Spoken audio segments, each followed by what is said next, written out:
In 479 BC, when Persian soldiers besieged the Greek city of Potidaea, the tide retreated much farther than usual, leaving a convenient invasion route.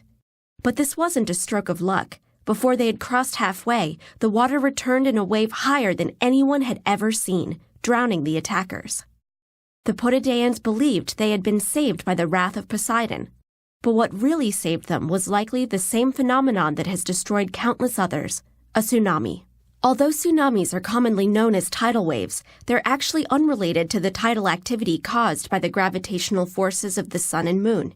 In many ways, tsunamis are just larger versions of regular waves. They have a trough and a crest, and consist not of moving water, but the movement of energy through water. The difference is in where this energy comes from. For normal ocean waves, it comes from wind. Because this only affects the surface, the waves are limited in size and speed. But tsunamis are caused by energy originating underwater, from a volcanic eruption, a submarine landslide, or most commonly, an earthquake on the ocean floor, caused when the tectonic plates of the Earth's surface slip, releasing a massive amount of energy into the water. This energy travels up to the surface, displacing water and raising it above the normal sea level. But gravity pulls it back down, which makes the energy ripple outwards horizontally. Thus, the tsunami is born, moving at over 500 miles per hour. When it's far from shore, a tsunami can be barely detectable, since it moves through the entire depth of the water. But when it reaches shallow water, something called wave shoaling occurs. Because there is less water to move through, this still massive amount of energy is compressed. The wave's speed slows down while its height rises to as much as 100 feet. The word tsunami, Japanese for harbor wave, comes from the fact that it only seems to appear near the coast. If the trough of a tsunami reaches shore first, the water will withdraw farther than normal before the wave hits, which can be misleadingly dangerous.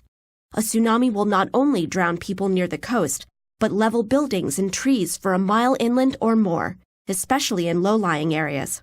As if that weren't enough, the water then retreats, dragging with it the newly created debris and anything or anyone unfortunate enough to be caught in its path.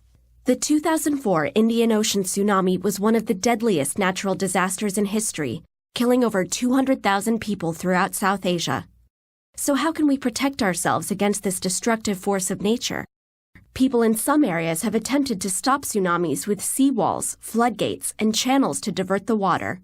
But these are not always effective. In 2011, a tsunami surpassed the flood wall protecting Japan's Fukushima power plant, causing a nuclear disaster in addition to claiming over 18,000 lives.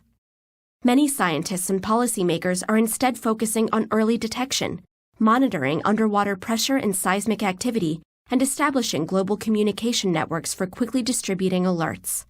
When nature is too powerful to stop, the safest course is to get out of its way.